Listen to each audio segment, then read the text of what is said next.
Olá pessoal, tudo bem? Nesse vídeo de hoje eu quero mostrar a você o seguinte: como funciona o sinal da insulina dentro das células e por que um paciente diabético, então que tem diabetes mellitus tipo 1 ou 2, ele vai sofrer as consequências deste problema da sua relação com a insulina e mais do que isso, né? O que separa um diabético tipo 1 de um diabético tipo 2. Então, esses são os nossos objetivos de hoje. Já quero convidar você a curtir, a se inscrever no nosso canal aqui, para que o canal da Bioquímica cresça cada vez mais, tá bom? Então, vamos observar aqui esta nossa imagem. Tenho aqui, gente, a membrana de um músculo esquelético, algumas proteínas aqui dentro do citoplasma desse músculo esquelético, aqui o núcleo dessa célula. E aqui fora, pensa em ser a corrente sanguínea, e temos aqui o pâncreas. Por que o pâncreas, né? Numa situação em que há estímulos sobre as células beta-pancreáticas, como por exemplo no estado alimentado, o pâncreas então vai secretar insulina. Então vou simbolizar a insulina por essas bolinhas pretas aqui. A insulina tem um modelo de receptor denominado tirosina quinase. Então a insulina, por exemplo, numa célula de músculo esquelético, então as células são sensíveis à ação da insulina, tá? Os tipos celulares presentes no nosso corpo. Aqui estou dando o exemplo de músculo esquelético. A insulina, então, se interage com o seu receptor aqui e dispara um sinal dentro desse receptor muito interessante. Como o próprio nome dele diz, ele é tirosina quinase. Então, nestas regiões aqui citoplasmáticas dele, tá vendo? As caudas aqui tem vários resíduos do aminoácido tirosina. Então, quando a insulina se liga a esse receptor, acontece, gente, uma autofosforilação desse receptor nos resíduos de tirosina.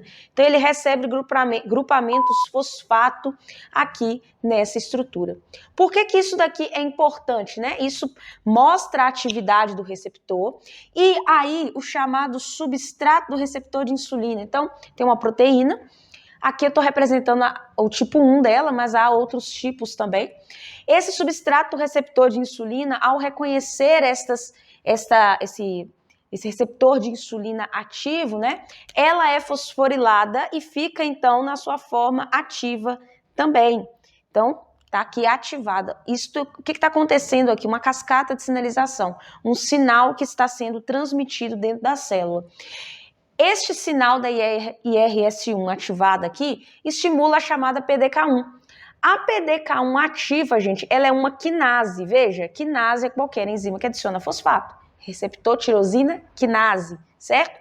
Então, essa PDK1 ativa age sobre a AKT aqui. Então, estimula esta AKT, que é uma proteína quinase também, uma proteína quinase fundamental dentro da célula, e fosforila esta AKT em um dos seus resíduos, também de aminoácidos aqui. O que acontece com essa AKT agora, gente? Ela é uma integradora de sinais dentro da célula, isso é muito importante.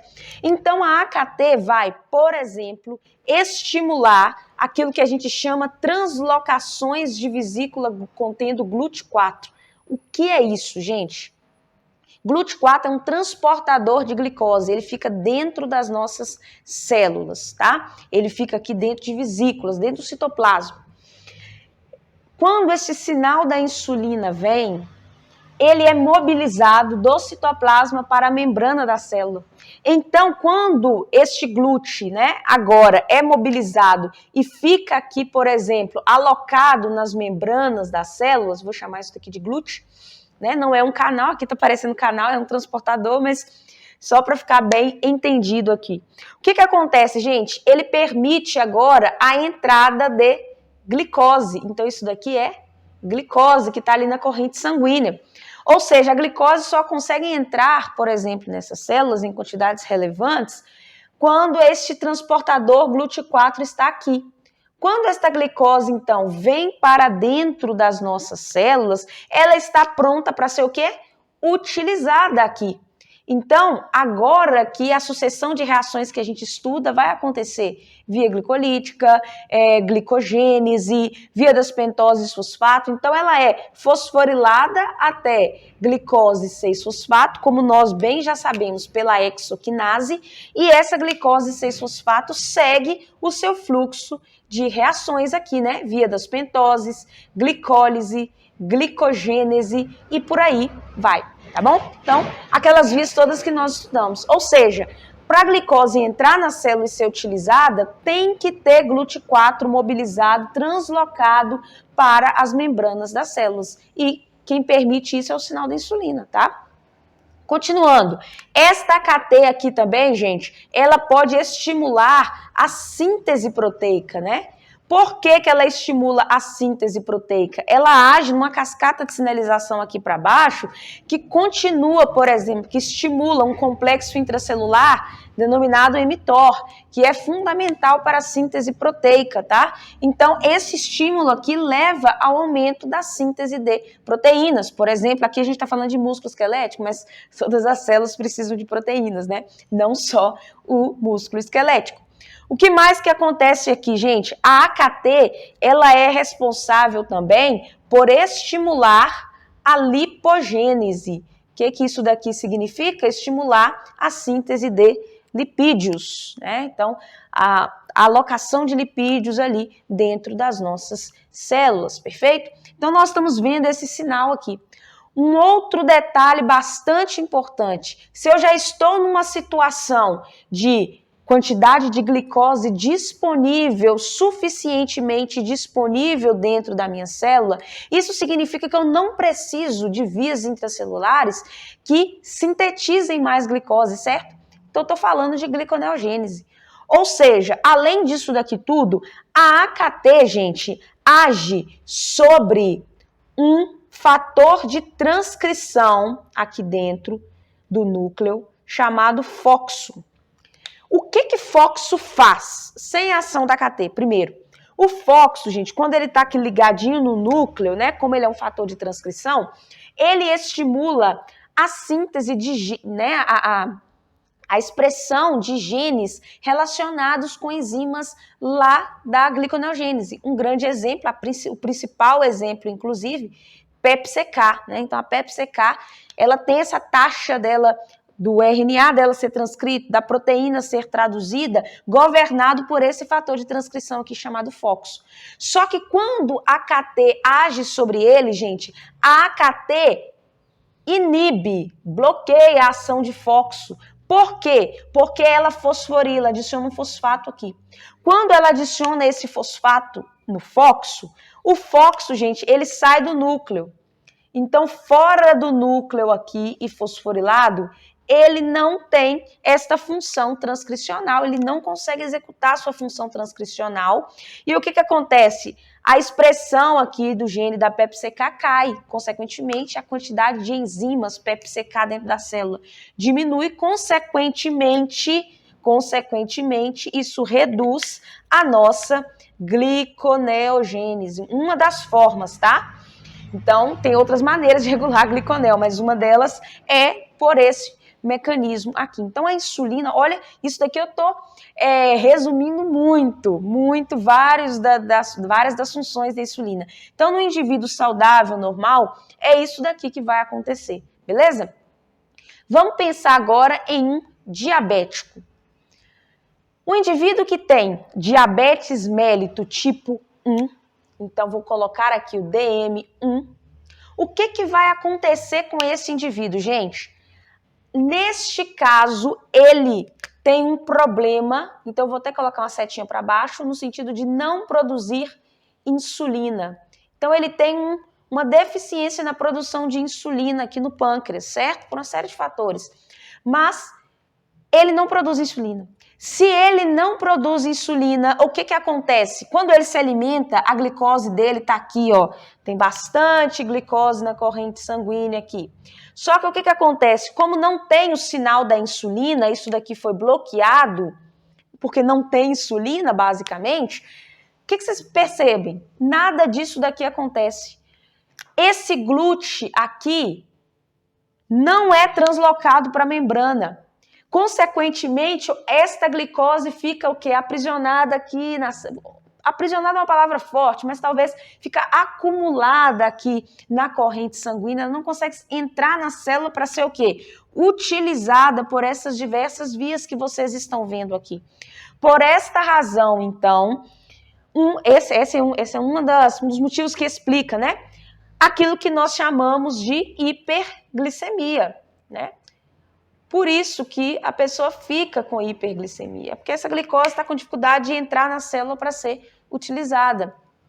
Outra coisa que corrobora e piora ainda mais essa hiperglicemia, se a gente for pensar aqui, né? O sinal da insulina, além de permitir a entrada de glicose na célula, bloqueia. Óbvio que eu estou falando, então, aqui de célula muscular, mas, por exemplo, o fígado vai responder da mesma maneira. Esta inibição de gliconeogênese, especialmente no fígado, é fundamental, tá? Para controle de glicemia. Então, se a gente pensar que isso daqui esteja acontecendo no fígado também, esta inibição não vai acontecer e o fígado vai continuar a produzir glicose a partir da gliconeogênese e vai jogar mais glicose na corrente sanguínea. Então, pensa comigo. Além de não estar utilizando a glicose vinda do alimento, por exemplo, a minha síntese endógena de glicose está estimulada, ela não está sendo controlada, não está sendo inibida. Por causa disso, então, há um aumento ainda maior desta glicemia aqui. Então, mais um fator que contribui para o aumento da glicemia de um diabético, percebe?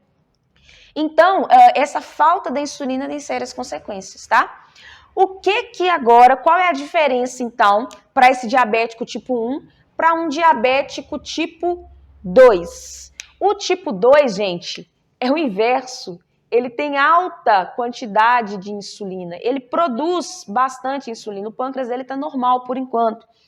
Só que o problema agora, gente, está na interação desta insulina com o receptor. Esta interação aqui, olha, de alguma maneira está prejudicada.